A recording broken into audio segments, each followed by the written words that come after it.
সাতসুকি আর মেয়ে খুশিতে লাফাতে থাকে। তখন টোটোরো একটা জাদুর লাট্টু বের করে আর তাদের নিয়ে আকাশে উঠতে থাকে। তখন আমরা দেখি সাতসুকি আর মেয়ের বাবা ওই প্রাচীন গাছের দিকে দেখে।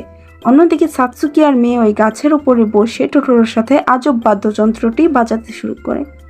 পরদিন সকালে উঠে তারা দুবোন দেখে ওই বীজগুলো থেকে ছোট ছোট চারা বের হয়েছে। এটা দেখে তারা ভাবে তারা রাতে কোনো স্বপ্ন দেখেছিল না, টোটোরো আসলেই ওখানে এসেছিল।